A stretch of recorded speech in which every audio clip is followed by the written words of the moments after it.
오늘은 레위기 19장 말씀, 거룩의 윤리에 대해서 말씀을 같이 나누겠습니다. 어제 뉴스 보시면서 다들 마음이 아프셨을 겁니다. 수능 끝난 고등학생 10명이 강릉에 2박 3일 개인 체험 학습을 갔다가 3명이 죽고 7명이 중태인데 1명은 지금 의식을 찾았습니다. 아마도 그 가스보일러에서 일산화탄소 중독으로 추정이 되고 있습니다. 한 신문에서 모든 가정이 다 일산화탄소 경보기를 의무적으로 다는 게 좋겠다 그랬어요. 이 경보기가 경보만 알려주는 거는 한 10,000원 정도밖에 안 합니다. 경보를 계속 알리고 가스를 차단시키는 건 좀 가격이 비싸지만 경보 알려주는 거는 6,000원에서 15,000원밖에 안 합니다. 그러니까 이 10,000원만 투자했었으면 그 10명의 아이들이 그렇게 불행한 일을 당하지 않았을 텐데 하고 아쉬움을 드러냈습니다. 오늘 우리 주변에 우리가 사랑해야 하고 소중하게 지켜야 하고 그리고 마음을 다해서 섬겨야 될 사람들이 우리 곁에 있습니다. 예수님이 가르쳐 주신 비유 가운데 많은 사람들에게, 믿지 않는 사람들에게도 알려진 비유가 선한 사마리아 사람의 비유입니다. 선한 사마리아 사람은 내 이웃을 내 자신같이 사랑하라고 하신 사랑의 비유의 말씀입니다. 이 말씀이 레위기 19장에 있습니다. 레위기 19장 18절에 보시면 내 이웃 사랑하기를 내 자신같이 사랑하라고 주님이 말씀하신 거예요. 그래서 레위기 19장은 이제 시작했는데요, 벌써 배를 올리시면 이제 2분도 안 됐는데요. 레위기 19장은 세상에서 가장 위대한 그 윤리의 헌장이라고 우리에게 말씀하고 있습니다. 그리고 거룩의 윤리에 대해서 우리에게 가르쳐주고 있어요. 그러니까 레위기 19장이 사람이 살아가야 될 인간의 도리, 가장 거룩한 윤리의 헌장으로 우리에게 소개되고 있습니다. 하나님께서 나는 너희 하나님 여호와니라를 계속 반복하셨어요. 3절에 나는 너희 하나님 여호와니라, 또 4절에도 나는 너희 하나님 여호와니라, 10절에도 나는 너희 하나님 여호와니라. 우리가 18장에서도 나는 너희 하나님 여호와니라를 주님이 반복하셨어요. 그리고 19장에서도 나는 너희 하나님 여호와라. 그 하나님 누구세요? 우리를 구원하신 분이시고, 그 하나님 누구십니까? 우리의 예배를 받으시기에 합당하신 분이십니다. 그 하나님 누구십니까? 우리가 충성을 다해서 섬겨야 할 분이십니다. 그러면 하나님께 충성된 삶을 살려면 18장에서 가르친 규례대로 19장에서 우리에게 가르쳐 주신 거룩의 규례대로 우리가 순종하고 살아가야 합니다. 그래서 첫째로 19장 2절에 하나님은 우리를 거룩한 삶으로 부르신 하나님이십니다. 그래서 2절에 보시면 너는 이스라엘 자손에 온 회중에게 말하 이르라 너희는 거룩하라. 왜 그렇게 살아야 하나요? 이는 나 여호와 너희 하나님이 거룩함이라. 그러므로 하나님께 충성된 사람들, 하나님을 하나님으로 예배하고 사랑하고 섬기는 사람들은 어떻게 살아야 합니까? 말과 행실에 거룩한 자로 살아야 합니다. 18장에서는 그 하나님께 대한 거룩과 인간의 성생활에 대한 교훈을 우리에게 주셨어요. 오늘 19장에서는 하나님 앞에 거룩한 사람이 가져야 할 인간관계 윤리에 대해서 설명하고 있습니다. 잔 하틀리는 거룩함에 대해서 이렇게 설명했습니다. 거룩함은 본질적으로 하나님의 본성이라 그랬어요. 하나님은 그 본성 자체가 거룩하신 분이십니다. 온 우주에서 하나님만이 거룩하신 분이십니다. 그래서 하나님이 거룩하시다는 것은 그분이 높임을 받으시는 분이시고, 그분의 능력이 엄청난 분이시고, 그 모습이 영광스러운 분이시고, 그분의 본성이 순결하신 분이라는 거예요. 그래서 하나님이 거룩하다고 얘기했을 때 그 안에 하나님은 높임을 받으시고, 하나님은 엄청난 능력을 갖고 계신 분이시고, 하나님의 영광스러운 모습을 하고 계신 분이시고 하나님은 순결하신 분이시다. 이 네 가지 속성이 하나님의 거룩이라고 말했습니다. 그러므로 오늘 우리는 누구를 닮아야 합니까? 하나님을 닮아야 합니다. 마태복음 5장 48절에서 주님 뭐라고 그러셨어요? 하늘에 계신 너희 아버지의 온전하신가 같이 너희도 온전하라. 누구를 닮아서요? 하늘에 계신 너희 아버지 하나님을 닮아서. 그래서 베드로전서 1장 15절에도 이렇게 말합니다. 오직 너희를 부르신 거룩한 자처럼 너희도 모든 행실에 거룩한 사람이 되라. 그래서 일상생활에서 거룩해야 돼요. 이걸 우리가 거룩의 윤리라고 부르는 겁니다. 우리는 직장 생활을 하더라도 거룩하게 해야 되고, 또 우리가 먹는 것도 거룩해야 되고, 미장원 가서 머리를 하셔도 거룩해야 되고, 카페에 가서 수다를 떨어도 거룩하셔야 되고, 우리가 옷가게에 가서 옷을 골라도 거룩해야 돼요. 그래서 모든 일상생활이 다 하나님 앞에 거룩해야 합니다. 그러면 어떻게 우리가 거룩해질 수 있을까요? 이제 시작합니다. 먼저 19장 3절에서 10절까지 보시면 이렇게 시작해야 거룩한 사람이 돼요. 하나님이 세 가지 중요한 것을 우리에게 말씀해 주셨는데, 19장 3절에 너희 각 사람은, 같이 한번 읽어볼까요? 이건 굉장히 중요한 말씀입니다. 너희 각 사람은 부모를 경외하고 나의 안식일을 지키라. 나는 너희 하나님 여호와니라. 그러니까 하나님이 부모와 안식일, 10계명에서 안식일이 4번째 계명이고 부모가 5번째 계명. 그래서 하나님께 대한 계명과 사람에 대한 계명을 서로 그 경계선에 붙어 있는 게 안식일 계명과 부모 계명입니다. 근데 하나님이 안식일 계명보다 먼저 앞세운 게 뭐예요? 부모 계명입니다. 안식일을 지키는 것보다 더 중요한 게 무엇입니까? 부모를 경외하는. 그래서 경외한다는 것은요, 하나님께만 쓰는 단어예요. 경외한다는 것은 숭배한다, 경배한다, 그리고 존중히 여긴다, 그리고 내가 가진 모든 것을 바쳐서 헌신한다. 그러니까 가장 강력한 단어 중에 하나가 경외한다는 단어입니다. 근데 하나님께 대한 경외를 우리가 누구에게 드려야 돼요? 부모에게. 그래서 각 사람은 부모를 경외하라. 각 사람이라고 앞에 붙인 이유는 무엇이겠어요? 어떤 이유도 필요 없다는 거예요. 누구도 예외가 돼서는 안 된다는 거예요. 모든 사람은 다 사람으로 태어났으면 제일 먼저 거룩한 삶이 무엇입니까? 거룩이 어디서 시작돼요? 부모를 경외하는 데서 시작이 돼요. 이번에 지난 17일 날 대법원에서 판례가 하나 나왔습니다. 어머니를 살해한 그 A씨라는 사람한테 이제 20년 형이 선고가 된 거예요. 1심에서 20년, 2심에서 20년, 이번에 대법원에서도 이제 20년 형이 선고가 됐습니다. 이 아들은 절도, 음주, 그리고 무면허 운전, 그래서 부모를 굉장히 힘들게 했던 아들이었어요. 그러니까 어느 날 술이 잔뜩 취해서 집에서 TV를 보고 있는데 어머니가 얘기했습니다. 야, 나가서 뭐 일이라도 하지, 그러고 있냐. 어머니면 당연히 해야 되잖아요. 그랬더니 이 아들이 잔소리 그만하라고 어머니하고 언성이 높아지면서 어머니하고 몸싸움이 벌어진 거예요. 이런 자식이 어디 있어요? 어머니가 이 아들 뺨을 2대를 때렸어요. 그랬더니 집에 있던 의자를 들어서 어머니를 의자로 내리쳤습니다. 그 의자가 부셔질 정도로 쳐서 어머니가 쓰러졌는데 부엌에 가서 칼을 가져다가 어머니를 살해를 한 거예요.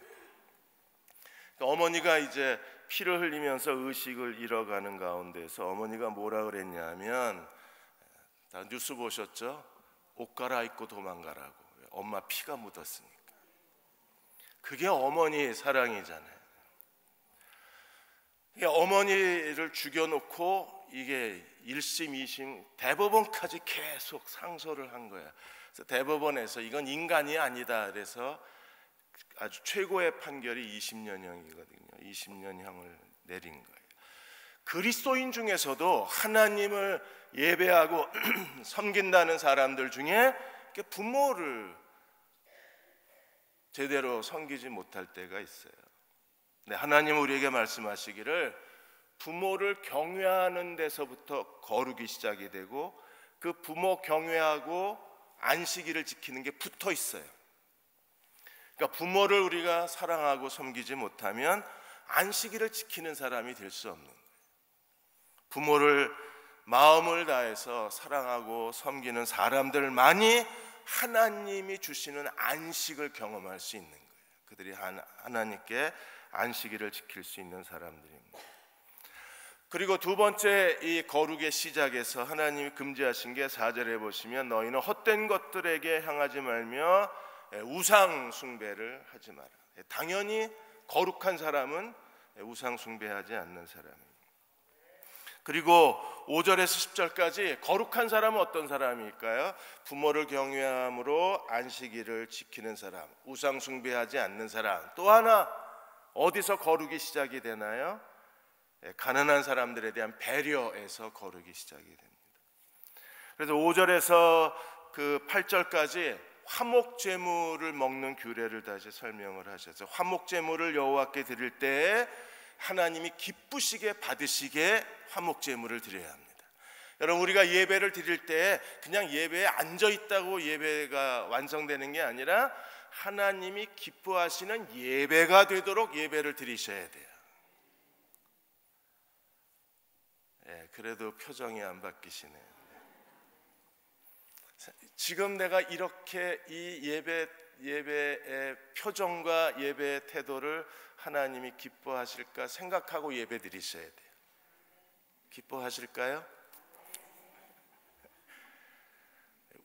웃으면 복이 온다 그랬습니다. 이게 제가 이렇게 보니까 날이 흐려지면 표정이 어두워지세요. 굉장히 우리 대형교회 교우들은 정서적으로 예민하신 것 같아요. 비만 내리면 표정이 어두워지고 날만 흐려도 우울증이 있으신 것 같아요. 웃으세요.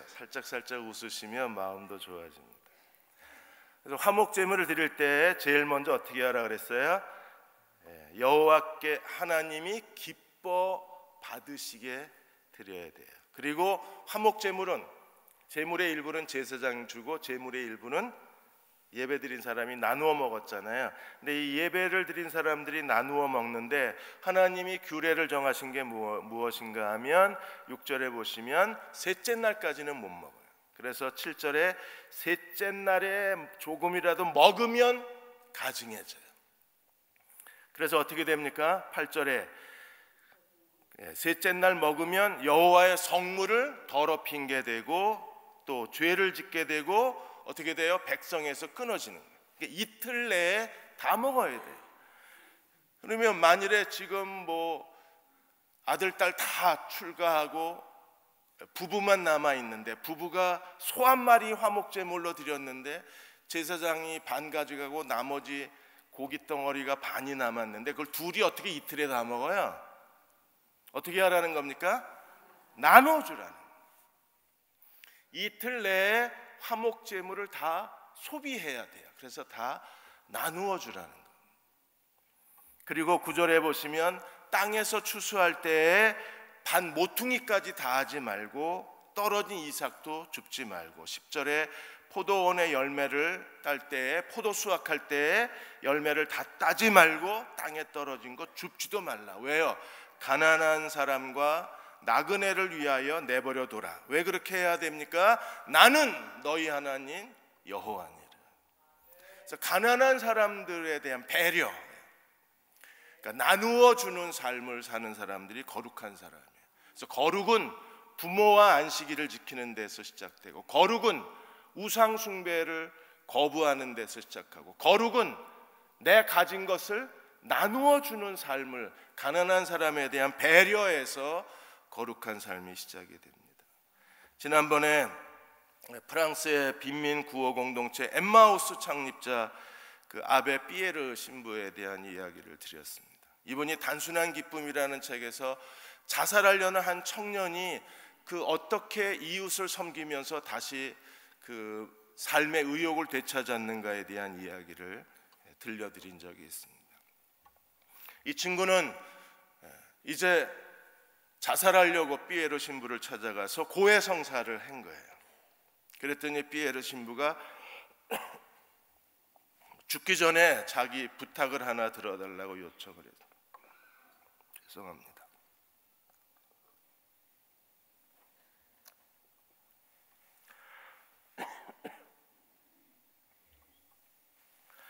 그래서 죽기 전에 나 좀 도와주게. 그래서 데리고 다니면서 집 짓는 데 데리고 다니고 노숙자들 밥 퍼주는 데 데리고 다니고 그리고 사람들을 돕는 데 데리고 다녔습니다. 그렇게 데리고 다니다가 이 친구가 삶의 의욕을 되찾은 거예요. 그래서 삐에르 신부에게 이렇게 말했습니다. 만일에 나한테 돈을 주거나 아니면 거주할 머물 곳을 저에게 주셨다면 아마 제가 며칠 있다가 다시 자살 충동을 느꼈을 텐데 신부님은 나한테 아무것도 주지 않았습니다. 오히려 도와달라고 그러셨습니다. 그리고 나는 신부님을 돕다가 내가 무엇을 위해서 살아야 되는지, 어떻게 살아야 되는지를 깨달았습니다. 하나님이 나에게 삶의 지혜를 가르쳐 주셨습니다. 어떻게 사는 게 행복한 길인가를 알게 되었습니다. 다른 사람을 배려하는 데서 우리는 하나님이 우리에게 몰래 숨겨놓으신 진정한 행복과 기쁨을 얻을 수 있습니다. 이 아베 삐에르 신부님이 하나 쓰신 책이 하나 더 있는데 바로 이웃의 가난은 나의 수치라고 그랬습니다. 모든 그리스도인이 거룩함을 사모하는 그리스도인들은 삶의 정신이 또렷합니다. 그들은 하나님 말씀을 통해서 하나의 수치심을 갖고 살아요. 그것은요, 이웃의 가난은 나의 수치라는 겁니다. 내 곁에 있는 사람들에 대한 가난, 그들의 궁핍함, 그들의 절망, 그들의 불행, 그것을 자기의 부끄러움으로 알고 사는 사람들, 그들이 하나님을 경외하는 사람들이요, 그들이 그리스도를 따르는 사람들이요, 진정한 거룩의 영성을 가진 사람들입니다. 저는 지금까지 대형교회 목회하면서 많은 분들이 기꺼이 자기 가진 것을 나누는 삶을 사는 걸 보았습니다.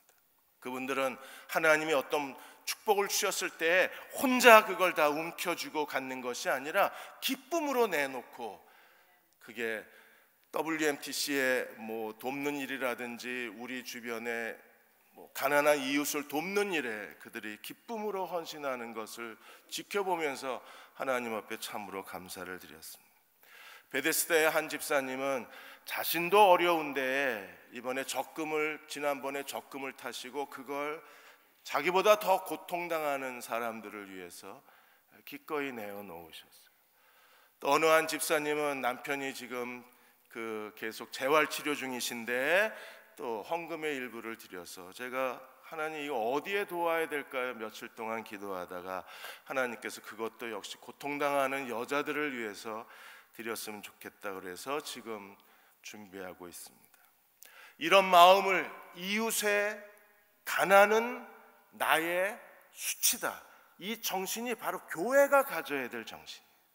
하나님의 사람들, 거룩한 사람들은요, 이 마음을 갖고 사는 사람, 단 하나의 삶의 비전과 단 하나의 인생의 수치, 못 잊고 못 배워서 수치가 아니라 이웃의 가난을 수치로 생각하고 사는 사람들이 하나님께 거룩한 사람들이에요. 우리가 주님 오시는 그날까지 이 수치심을 가지고 살아갈 수만 있다면 하나님 우리에게 더 많은 것을 주셔서 그 하나님의 축복의 통로로 쓰임을 받게 하실 거예요. 어떤 통로로요? 이웃의 가난을 우리가 섬기고, 이웃의 가난을 같이 나누고, 이웃의 가난을 같이 고통을 느끼는 사람으로 살아갈 수만 있다면 하나님은 우리에게 아낌없이 더 많은 걸 주실 거예요. 왜요? 주면 나눈다는 걸 아니까 주시는 거예요. 우리가 하나님 앞에 그런 축복의 통로로 쓰임 받으시는 저와 여러분 되시기를 주의 이름으로 축원합니다. 우리 11절에 18절까지 이제 거룩의 윤리의 본질을 우리에게 설명하고 있어요. 거룩의 윤리의 본질이 무엇입니까? 사람을 사랑하는 거예요. 그래서 나는 여호와니라를 계속 반복하시면서 이 네 개의 중요한 인간관계 사랑을 우리에게 가르쳐 주셨어요. 고든 외남은 이 사람을 사랑할 줄 아는 사람이 하나님을 가까이 따르는 사람이라 그랬어요. 하나님을 가까이 따르는 사람이 거룩한 사람이잖아요. 하나님을 가까이 따르는 사람은 어떤 사람인가? 기도 많이 하고 금식 많이 하고 성경 많이 읽고 그것도 중요하지만 하나님을 가까이 따르는 사람들에게 반드시 발견되는 거룩한 표지가 뭐냐면 사람을 사랑한다는 거예요. 네 가지. 먼저 11절 12절에서 정직한 사람입니다. 사람에 대해서 정직한 거예요. 그래서 11절에 도둑질하지 말라, 속이지 말라, 거짓말하지 말라, 거짓 맹세하지 말라. 그래서 하나님의 이름을 더럽히지 말라는 거예요. 사람들이요 자기의 거짓을 감추려고 누구까지 끌어들여요? 하나님까지 끌어들여서 거짓 맹세를 하는 거예요. 하나님의 이름으로 맹세를 합니다. 무엇 때문에? 자기의 거짓을 은폐시키려고. 그래서 사람에 대한 정직함이 우리에게 제일 중요해요. 그래서 하나님이 제발 좀 도둑질하지 마라, 사람 속이지 마라, 서로 거짓말 좀 하지 마라, 그리고 자기의 의로움을 입증하고 자기의 정당성을 입증하려고 내 이름 좀 함부로 더럽히지 마라, 그렇게 하나님이 말씀하셨어요. 두 번째는 가난한 사람에 대한 착취를 금지해야 합니다. 13절 14절에 보시면 이웃을 억압하지 마라, 착취하지 마라, 그 다음에 품꾼의 삭슬 아침까지 두지 마라. 그 당시에 그 노동시장은 어땠습니까? 하루 벌어서 하루 먹는 사람들입니다. 그래서 일용직 노동자라고 그러잖아요. 하루 벌어야 하루 먹는 게 당시의 노동시장이고 지금도 마찬가지입니다. 그런데 만일에 임금의 그 하루 일한 품삯을 주지 않으면, 하루 일한 월급을 주지 않으면 그 사람은요 생존이 어려운 거잖아요. 그러니까 이웃의 가난한 사람들의 그 노동의 품삯을 우리가 착취하지 말라고 하나님이 엄격하게 금지해 놓으신 거예요. 지난 11일 새벽에 김용균 형제가 서부 태안 화력발전소에서 혼자 기계 설비를 돌보다가 목숨을 잃었습니다. 그러니까 2년 전 이 비정규직입니다. 하청 노동자. 2년 전 구의역 사고에 일어났던 거하고 판박이에요. 가방 속에 컵라면 들어있고 몇 가지 그날 하루 필요한 것들이 가방 속에 들어있고. 구의역에서 죽었던 그 형제도 김군도 가방 속에 컵라면하고 빵이 들어 있었잖아요. 근데 이 김용균 이 형제도 컵라면이 그 안에 들어 있었어요. 그러니까 지금도 매일 한 곳 이상에서 하청 노동자가 죽어가고 있습니다. 고용노동부가 최근 5년 동안에 2014년도에서 2018년도에 그 하청 근로자 사망 사고를 조사를 했는데 1년에 1,426명이 죽습니다. 그러면 하청 노동자만, 산재로 죽은 사람을 제외하고 하청 노동자만 그렇습니다. 하청 노동자가 거의 매달 26명이 죽는 거예요. 하루에 한 명꼴로 죽는 거예요. 이 도표 보여주시죠? 이거는 지난달 1월 14일부터 12월 7일까지 하청 노동자를 포함한 전체 산재 사망입니다. 그러면 전체 산재 사망이 지난 그 11월 14일에서 12월 7일까지 거의 50명의 사람이 죽은 거예요. 그러니까 하루에 24일 동안 하루에 2명씩 죽는 겁니다. 그 공사장에서 또는 그 산업 현장에서. 왜 이런 일이 일어나요? 너무나 환경이 열악한 거예요. 그럼에도 죽음을 그냥 그 하청 노동자들이 아침 인사가 뭐냐면 오늘 안 죽었으면 좋겠다는 거예요. 그렇게 들어가야 되는 이유가 어디 있어요? 하루 일해야 하루 먹을 수 있으니까. 그 절박한 그 생계 때문에 들어가는 거잖아요. 그런데 그 사람들의 임금을 떼어먹고 정당한 대가를 주지 않으면, 그리고 하나님을 예배한다, 거짓말입니다. 진정한 거룩은요, 우리가 정직해야 돼요. 인간관계에서 거짓말 안 하고 사람에게 정직할 뿐 아니라 정당하게 일한 사람에게 정당한 대가를 지불한 것도, 이것도 정직이잖아요. 삶의 정직. 일했으면 줘야죠. 일 시킬 때는 약속을 해놓고 일 끝나니까 약속을 안 지키면 이건 정직하지 않은 거잖아요. 그래도 여러 가지 문제가 많이 일어났지만 뜻은 좋았잖아요. 문재인 대통령이 뜻은 좋았어요. 왜? 다 잘 살게 하고 싶은 거였잖아요. 그런데 이게 엉뚱한 데서 부작용이 다 터져버리는 바람에 경제정책이 지금 다 멈춰버렸습니다. 근데 워낙 처음 뜻은 괜찮았어요. 정책이 잘못돼서 그런 거죠. 하나님이 우리에게 말씀하시는 것이 바로 이런 부분입니다. 착취하지 마라.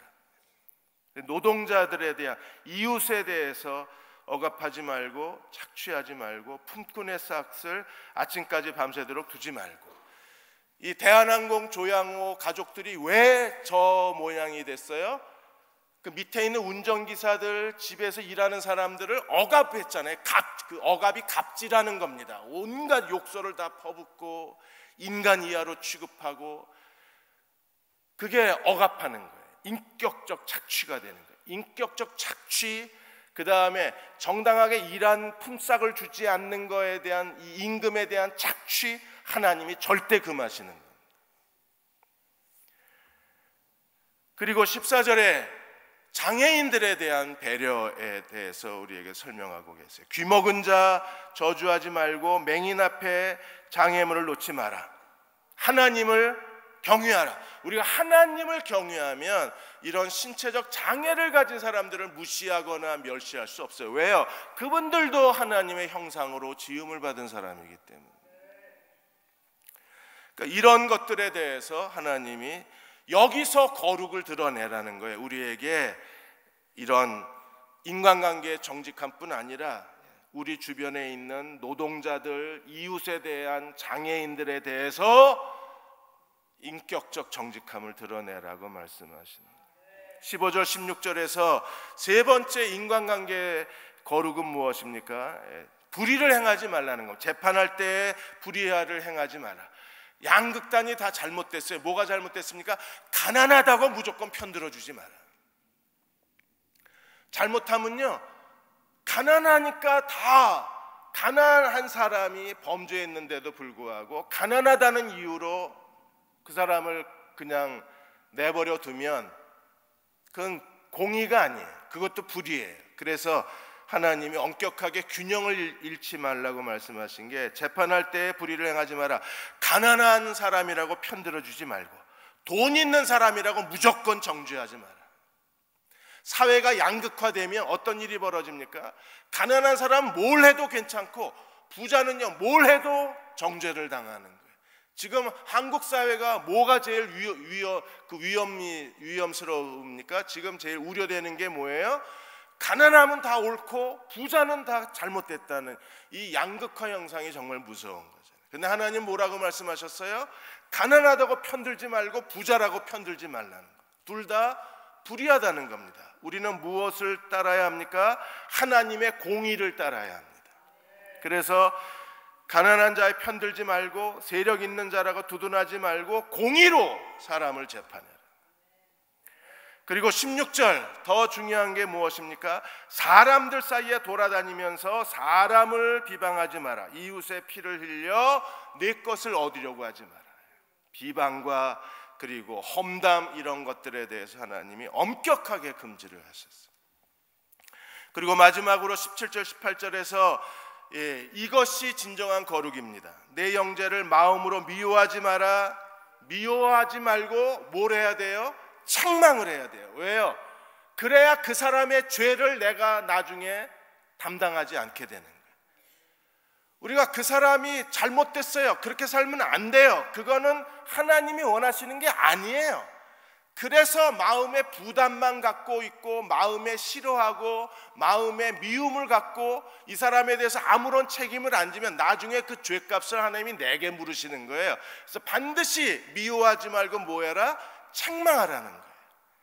그래서 17절에 내 마음으로 미워하지 마라, 내 이웃을 반드시 책망하라. 그러면 네가 그에 대하여 죄를 담당하지 아니하리라. 어디 가서 자꾸 남편 흉보지 마세요. 아, 우리 남편은요, 그 인간은요, 그렇게 하지 마시고요, 1대1로 가서 남편의 죄를 책망하셔야 돼요. 그래야 나중에 하나님 앞에 가서 하나님께서 너 남편이 잘못된 거 알았지? 네. 근데 너 뭐 했냐? 흉만 봤지? 네. 남편을 안 뜯어 고쳤지? 네. 그럼 네가 대신 들어가, 이러고 대신 구류 사실 수 있어요. 남편은 해외여행 가시고 흉봤던 아내는 대신 감옥 들어가시고 그렇게 될 수 있어요. 그래서 반드시 미워하지 말고 뭐해라? 책망하라. 그 다음에 18절에 원수 갚지 말라, 동포를 원망하지 말라, 내 이웃 사랑하기를 내 자신같이 하라, 나는 여호와니라. 그래서 우리가 다른 사람을 사랑할 때 셰뮤얼 벨란테인이 말한 것처럼 다른 사람을 사랑하는 것, 의도적으로 하기 싫어도 마음이 안 내켜도 다른 사람을 의도적으로 사랑하는 데서부터 진정한 거룩이 시작된다고 했습니다. 19장 2절에 거룩하라고 우리에게 말씀하셨는데 이 거룩이 어디서 완성돼요? 18절에서 완성돼요. 내 자신을, 다른 사람을 너 자신처럼 사랑하라. 여기서 거룩이 완성이 되는 거예요. 그래서 19장 2절은 19장 18절에서 완성이 되는 거예요. 이제 마지막으로 19절에 37절까지 런던 신학교 총장이신 데렉 티드볼, 이 침례교 목사님이신데 이 티드볼 목사님이 이 19절에서 37절까지를 4개의 주제로 나누었어요. 그래서 창조 질서, 사람, 자연, 하나님을 존중해라. 거룩은 존중이다 그랬어요. 거룩은 형제 사랑입니다. 이웃을 내 자신처럼 사랑해라. 그럼 이웃을 내 자신처럼 사랑하려면 어떻게 해야 될까요? 존중해야 돼요. 존중. 우리 옆에 계신 분하고 인사하겠습니다. 집사님을 존중합니다. 자매님을 존중합니다.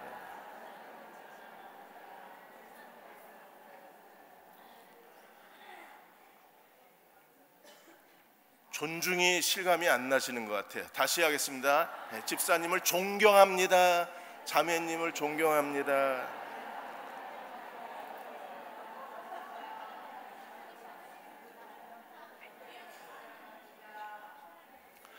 그 4가지를 존중하는 거예요. 그 첫째가 창조 질서를 존중하는 거예요. 그래서 하나님이 19절에 뭐라 그러셨느냐 하면 섞지 마라 그랬어요. 2 종류를 섞지 마라. 그래서 19절에 가축을 다른 종류와 교미시키지 말고 2 종자를 밭에 뿌리지 말고 2 재료로 직조하는 옷을 입지 말라. 그래서 2가지를 섞지 말라. 왜 그렇게 하셨어요? 창조 질서를 지키라는 겁니다. 근데 지금 우리가 사는 세상은요, 하나님의 창조 질서가 다 파괴당합니다. 제일 무서운 것은요, 남성과 여성의 창조 질서가 다 파괴를 당합니다. 지금 아이들 중고등학교 아이들이 학교에서 뭐 배우는 줄 압니까? 동성애자는 성소수자기 때문에 그들이 인격적으로 보호돼야 된다. 이렇게 해서 동성애자들이 마치 피해자인 것처럼 그렇게 학교에서 가르칩니다. 본인들이, 우리는요, 당연히 그들도 하나님이 사랑하시는 사람들이기 때문에 우리가 그들을 사랑하고 그들에게 복음을 전할 겁니다. 그러나 동성애 자체를 옹호하지는 않습니다. 하나님의 창조 질서를 무너뜨리는 거기 때문에. 근데 그걸 마치 진리인 것처럼 가르치는 거예요. 더 무서운 현상은요, 동물 세계에서 창조가 다 파괴되고 있습니다. 지금 동물 유전학에서 유전자 변이가 일어나요. 저 돼지 보십시오. 엉덩이만 이만합니다. 저게 유전자 변이를 통해서 가장 많이 먹는 게 엉덩이살이잖아요. 돼지. 제일 비싼 고기 부위가 저 부위입니다. 그러니까 그 부분만 유전자 변이로 이렇게 해서 동물 유전자학에서 지금 새로운 종을 만들어낸 게 300종이 넘습니다. 어떤 것들이 있느냐 하면 바이러스의 강한 내성을 가진, 그래서 웬만한 전염병에 안 걸려요. 이 돼지는요, 유전자 변형을 통해서. 그 다음에 소가 근육량이 많아지고 하거나 양이 2배로 살이 찝니다. 똑같이 먹는 데에 살이 2배로 찝니다. 무엇보다도 이번에 나온 게 뭐냐면 소를 유전자 변형을 통해서 거의 다 수컷으로 만듭니다. 암컷보다 수컷이 훨씬 살이 많이 찌고, 암컷보다 수컷이 훨씬 더 빨리 자라고, 암컷보다 수컷이 살코기가 훨씬 더 밀도가 높대요. 그래서 유전자 변이를 통해서 모든 소를 다 수컷으로 만드는 게 지금 거의 실험실에서 완성이 됐어요. 이게 농장으로 가서 유전자 변형을 시키면요, 농장에 있는 모든 소들이 다 이제 수컷이 됩니다. 수컷화 되는 겁니다. 암컷인데도 지가 수컷인 줄 알고 수컷처럼 자라나는 거예요. 이 하나님의 창조 질서를 다 깨트리고 있는 겁니다. 두 번째로 우리가 사람에 대해서 19장 20절에 이렇게 말씀, 22절까지 이렇게 말했습니다. 19절 20절에 여기에 노예 주인이 자기 집에 노예 여종이 있는데, 이 여종 노예가 결혼할 남편이 있어요. 근데 아직 이 여종이 그 주인의 소유예요. 아직 해방이 되진 않았어요. 결혼해서 그 남자하고 그 신혼을 시작한 건 아닙니다. 그런데 이 노예 주인이 이 결혼이 예정된 여자 노예를 이 노예 주인이 성관계를 가졌어요. 이런 노예 주인은 어떻게 해야 될까요? 이건 인간이 아니잖아요. 결혼을 앞두고 있는데, 이제 다음 달 3월 달이면 꽃피는 봄이 오면 결혼하려고 날짜 다 잡아놨는데 노예 주인이 그 여자를 자기 침실로 데리고 들어간 거예요. 이거 죽여야 되잖아요. 이게 인간 이하의 행동을 하는 겁니다. 그 내용을 지금 20절에서 22절까지 얘기합니다. 그런데 이 노예 주인을 처벌을 못합니다. 왜요? 아직 주인의 소유기 때문에. 완전히 결혼해서 남편 소유로 넘어갔으면 이 노예 주인을 돌로 쳐 죽일 수 있는데, 그런데 아직까지 이 여자 노예가 주인의 노예 소유로 있기 때문에 죽일 수 없는 거예요. 근데 하나님이 이 얘기를 왜 하실까요? 결혼할 남편 생각 좀 하라는 겁니다. 네가 그렇게 행동하면 네가 그렇게 행동할 수 있어. 왜? 너는 주인이고 그 여자는 네 소유니까 네 맘대로 할 수 있어. 주인 뜻대로 할 수 있다. 그러나 생각 좀 해라 하는 거예요. 생각 좀. 그렇게 되면 너는 즐거울지 몰라도 그 남자는요, 평생 자기 아내에 대해서 얼마나 괴로운 마음을 갖고 살겠어요. 그 또 다른 노예 남자는.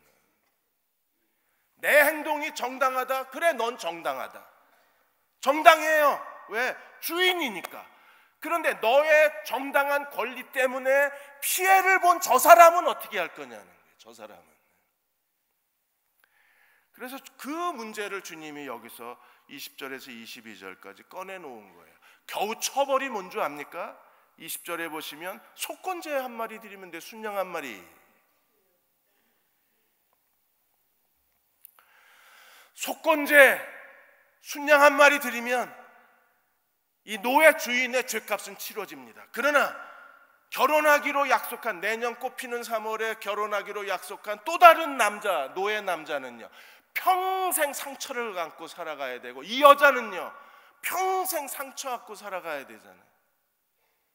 그러니까 왜 다른 사람이 네가 그렇게 행동하면 그래, 그건 너의 정당한 권리다. 그런데 그것 때문에 다른 사람이 받는 피해는 어떻게 할 건데, 그걸 생각할 줄 아는 게 거룩이라는 거예요. 그게 주님의 마음입니다. 그게 배려심이에요. 그게 따뜻한 마음이에요. 그러니까 그게 하나님 사랑인 겁니다.